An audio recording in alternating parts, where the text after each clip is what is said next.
It's a changing world, and one of the things that help us understand the changing world is research. And so as churches have been struggling and families may be disconnected and sometimes drifting away from the church, we're kind of dealing with some of the questions of where do we go from here? And the Communio nationwide survey on faith and relationships really kind of points to the family decline and how it relates to faith decline in the United States. Actually, the survey has 3 key issues that are impacting our society today. Go to communio.org/study to download the nationwide study on faith and relationships. The Eric Geiger Leadership Podcast is part of the Church Leaders Podcast Network, which is dedicated to resourcing leaders to face the complexities of ministry. The Church Leaders Podcast Network supports pastors and ministry leaders by challenging assumptions, providing insights, and offering practical steps that will help them navigate a variety of cultures and contexts. Learn more at ChurchLeaders.com/podcast network.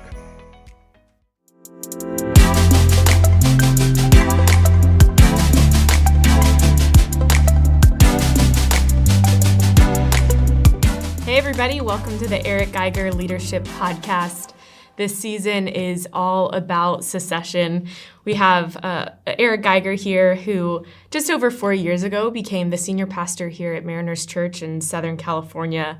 Prior to him was our pastor emeritus, Kenton Beshore, who was the senior pastor here for over 35 years, which is remarkable and beautiful. So when you think about the transition season that followed that leadership, it's really something to pay attention to. So we've seen a flourishing church over the last 4 years in this transition season, and that's not always guaranteed. So we kind of wanted to take some time before you listen to this series, to this season on secession. We wanted to take some time and ask the questions, why does this matter? Why is this important? So Eric, would you just share a little bit about these last 4 years at Mariners, right, and what it's been like? What growth have you seen? How has this transition been? Yeah. So I've been here now 4.5 years, and it's gone by so quickly. The first 18 months was the best honeymoon I've ever had in any ministry context. Everything was so fun, and I really was focused on just getting to know the community, getting to know the people, a healthy transition between Kenton and me. I loved those first 18 months. Oh, goodness, we were having so much fruit and so much fun. It was a blast. And then COVID hit. So we had an 18-month run. So really, I think of the last 4.5 years in the three phases. The 18-month honeymoon / transition time. Then COVID hit. And so during COVID, I had not been planning to lead with a lot of new direction for a while. I had even told the church, hey, I'm running the Mariners playbook. So I was really focused on just meeting people, learning the community, teaching the best sermons I could possibly teach, but not really giving a lot of overarching direction or making massive changes. Well, COVID hits, and you don't get a choice to make changes. Every day you're confronted with a new decision. And so leading during COVID and then leading out of COVID. So 18 months of transition, COVID, however long you call that time, and then the post-COVID time. So I really think there's been 3 unique seasons at Mariners already in 4.5 years, and it's required different leadership from me each step of the way. Yeah. So the first 18 months was treating this as a healthy, beautiful church that I got to shepherd and was not making a lot of sharp turns or casting, hey, we're going to make this action this week, but just, if you look at, we'll talk about this in this season, if you look at a model of how you classify a stage in an organization, it was a sustaining health situation, which meant lead slowly, listen, enjoy the fruit of the past, love the people, get to know the community. That was the first 18 months. Well, then COVID hits, and there's a lot of leadership theorists that were saying of that time, every organization is a startup. Every organization is a startup. And so if you really believe that, and I believe in many ways organizations were a startup because job profiles were in many ways irrelevant during that time because what you were doing wasn't being done because everything was shut down, then if you were going to lead it like a startup, it was a completely different posture of leadership from the previous 18 months. So during COVID, it demanded from me, I didn't plan on leading that way, but COVID demanded, here's the plays we're going to run. Here's how we're going to do Mariners Online. Here's how we're going to start having smaller gatherings in neighborhoods. And by God's grace, those became future congregations. Yeah. Here's how we're going to engage our local cities. Here's how we're going to develop our staff. I mean, it took, COVID forced a different posture of leadership. So then there was that season. And then coming out of COVID, you're no longer really a startup because now you've operationalized some of the learnings during COVID. You've, as a leader, you've built a team with some values. And so it's not startup leadership. It's now probably realignment leadership. So really the last 4.5 years has been multiple postures of leadership, which I wasn't expecting when the secession happened, but who was expecting a pandemic in 2020? Right, exactly. Right. I love that. Thanks for the overview. And I mean, you're going to go into more detail on each of those really in this season. And I love how specific you and Kenton get. You share a lot of your thinking and strategy. It's so helpful. I know that people are dying to know about the growth, though. What about growth in the church? What have you seen for Mariners in the last 4 years as far as attendance and giving? We've launched some congregations you mentioned. Tell us a little bit about that. Yeah, so in the pandemic, we really went from 2 congregations to 7 congregations. And so we read a book as a team called A Beautiful Constraint, which it's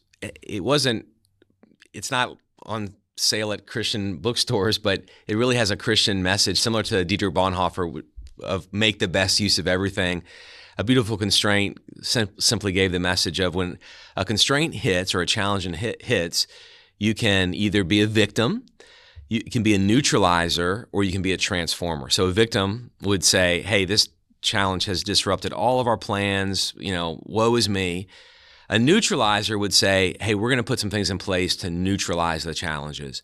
A transformer, though, would say, how can we take these challenges and actually use them to do some things that benefit the mission of the organization in a way that wouldn't have happened without the challenges, that these challenges can actually be sacred gifts, that they can be beautiful constraints. So I'm really thankful for our church because our church has that type of faith, that type of posture. Our team did as well. So we looked at the beautiful constraint of the pandemic, and we had several initiatives that we were going to work on, such as digital. And so the pandemic caused us to really ramp up digital. Yeah. We also had been planning on launching 1 new congregation a year for 5 years. The pandemic caused us to launch 5 new congregations in 1 year. But how it happened was we started having these smaller gatherings in the neighborhood. We called them Mariners in the Neighborhood. Because in Orange County at the time, early in the pandemic, there were gathering restrictions, and some said follow them, some said don't follow them. Instead of getting into that debate, we just said, hey, let's just start some smaller gatherings in cities where we know we have a high density of people who live there anyway, meaning those could possibly be a good place to launch a congregation. And we launched 6 of those, and then 4 of those became congregations, and then we then went to another city and launched another congregation.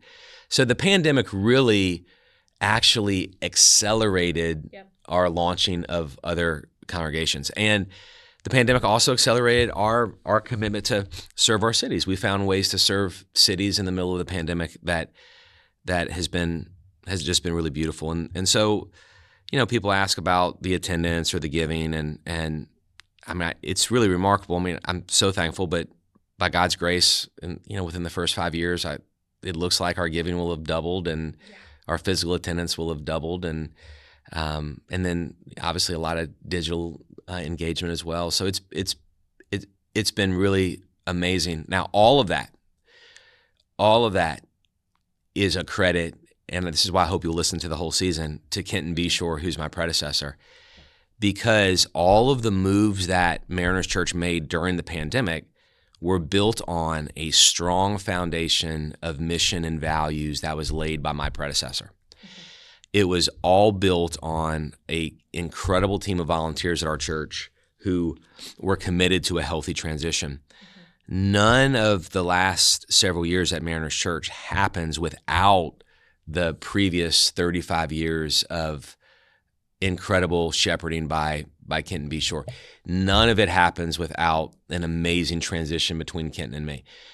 If that transition had been messy, we would not have been able to focus on mission and vision in a pandemic. We'd have been focused on healing or on, reconciling broken relationships. But because the relationship between Kenton and me was so healthy, because the transition was so healthy, it allowed us to be visionary and focused on serving our communities. And so Mariners Church is not the church that she is today without, and people are going to hear me say this, they're going to think, you mean while Kenton was pastor? No, I mean the transition happened because of Kenton's leadership and the elder board and the teams before me, and that fruit carried into the pandemic. Yeah, absolutely. It's so good. I mean, this relationship between you and Kenton, even week in and week out, basically. Yeah. I mean, he's a wise counsel in your life. He's a friend of your families. Totally. Your relationship, it's something that's beloved by our whole church too. The organization at large can see the health of the transition and how that's been so good for our church. What would you say to our listeners who are tuning in? What is the number one reason that a person should pay attention now, whenever, that maybe they're not even thinking about succession for themselves yet, maybe they haven't started even. Why should someone pay attention to this? So I'll give some overarching thoughts on succession and why it's super important. I've written down 3 overarching thoughts that I think are super important for you to consider as you think about succession in your role or succession for the organization that you're responsible for. And let me give them to you, and this is really why you would want to listen to a podcast on succession. Number 1, succession demands intentionality because it is challenging and important. Number 2, succession divulges the health of a leadership development culture. And number 3, it directs your leadership development. So I want to speak just real briefly on all 3 of those and believing that this will pique your interest on. Those sound good. Why would I listen to 8 sessions with Eric and Kenton on how succession actually works? Yeah. All right, number 1, because it demands intentionality. It demands intentionality because succession is really challenging. You in this season, you're going to hear us be really raw and honest about our challenges. It's challenging and it's important. Here's why it's challenging. It's challenging because there's not as many leaders. There's not as many leaders right now. So succession is going to be challenging for your context because there's less leaders for you to hand the baton to. There's less leaders for you to give the wheel of the organization over to. And some of this is demographic. Let me just share some demographics with you. There are 74.3 million boomers in the U.S. Those are born between 1946 and 1964. Then there is only 64.5 million Gen Xers, which that would be me, born between 65 and 80. Then 68.4 millennials born between 81 and 96. All right, so get this. There is a smaller pool of people who are 42 to mid-50s, which oftentimes that young 40s to late 40s is the age range that people look to hand an organization over to. So if you're like a pastor search team and you're thinking, hey, we want a senior pastor who's 40 to 50 years old, there's less of them. There's less of them just demographically. If you're looking for a new CEO of a not-for-profit, there in your ideal range is someone who's 40 to 50. And why do people choose that age? Because typically someone 40 to 50 still has another great run of leadership in them, but someone 40 to 50 also has done it in the past. They have a track record. They've gotten bruised by leadership. They've gotten the pride beaten out of them. They've had some wins. They've had some losses. They understand what it means to lead. So that's why often organizations look for that age. I'm not saying you should look for that age, but oftentimes organizations do look in that age range, but there's less of them. And so there's a smaller statistical pool of people to go after. So that just impacts how you think about transition. There's not just a ton of people waiting to hand the reins over to. There's actually less. it's also challenging just because transitions are not easy. Leadership's not easy. One of my mentors, Brad Wagner, used to say, if you want to make someone happy, don't be a leader, go sell ice cream. Because leadership is never easy. It's never going to ultimately make somebody happy. Leadership's always challenging. Transitions are a challenging aspect of leadership. So you want to think really intentionally about succession because it's challenging and it's also massively important. So succession demands intentionality because it's challenging and important. Who the next leader of a ministry or organization is really important for the future of that ministry or organization. As you know, so much rises and falls on leadership. You've seen a ministry or a marketplace organization or a church flourish or flounder based on leadership. And so you want to get succession right. It demands intentionality. All right, number 2, this is why you want to care about succession. It divulges, I am using all D words because I'm a pastor now, and so I'm using alliteration. It divulges the health of a leadership development culture. Okay, don't confuse succession with leadership development. They're not the same. But succession is a byproduct of leadership development. Succession is the fruit of a leadership development culture. If you focus on leadership development in your context, you will get succession. It's possible to focus on succession and miss leadership development, but if you focus on leadership development, you will develop thoughtful leaders who think about succession. And you want the fruit of succession. If you don't have the fruit of succession or the kind of thinking that fosters how are we going to do succession well, then there's a leadership development problem because succession is a fruit of leadership development. So if in your context there's no thought of succession, there's a leadership development problem. You don't fix it by focusing on succession because then you're focusing on the fruit, not the root. The root is leadership development. The fruit is succession. It's a byproduct of leadership development. Ram Charan, he wrote the book Leadership Pipeline. He consults organizations on leadership development. He says all leadership development initiatives that fail for one reason. So if you want to know why leadership development fails, he says it fails for this singular reason. One reason it fails, because people are trained for their current job and not their future job. So if you want to do leadership development well, you train people for their future job. Well, you start doing that across an entire ministry or across an entire organization. You have a leadership pipeline in place. You're going to foster succession type thinking. And so if there's no succession thinking, it actually shows that you have a leadership development problem. If there is succession thinking, then you're going to, whether you have an internal candidate or an external candidate, you have wise people thinking about succession because they think about leadership development. And succession is a fruit of leadership development. All right, number 3. Why is succession important? Because it directs your leadership development. It shows that you value leadership development, but it also directs your leadership development. If you start thinking about succession, not just in the role of senior pastor or senior leader or CEO or senior vice president, but across the whole organization, you actually force people to think about handing responsibilities to others, which develops more leaders. Because leaders grow when more responsibilities are handed to them. It also creates more opportunities, but actually there's tons of opportunities out there. And when you have more leaders, you're able to find those opportunities. The world is broken. And so we need leaders who step in with God's grace and with great vision for how God's grace can be applied to different situations. So when you have succession in the water of an organization, of a ministry, if it's in the culture, you are going to be creating more leaders who are going to be available for new opportunities. You're going to be available to solve problems. So succession is important not only because of the next senior leader, but because it creates a culture within your context where leadership development is valued. It directs your leadership development. It shows whether you currently are valuing leadership development, and it demands intentionality because succession is so challenging and so important. Man, So that's why we're talking about this. It's so good. Thanks so much, Eric.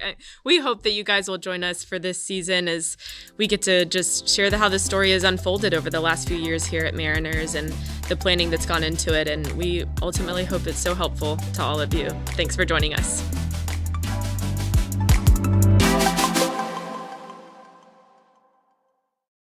You know, if you listen to the podcast, you know that I love research. I used to lead a research company. So I love when research helps to illustrate a question we have. And one of the questions a lot of people are having is, how do we look to the decline of the family, maybe the relationship around fatherhood and issues of faith and church? Well, again, the Communio nationwide study on faith and relationships actually points to the collapse of marriage, where resident fatherhood fits into that, and how they all point ultimately to a relationship to Christianity and decline in the church. So visit communio.org/study to download Communio's nationwide study on faith and relationships.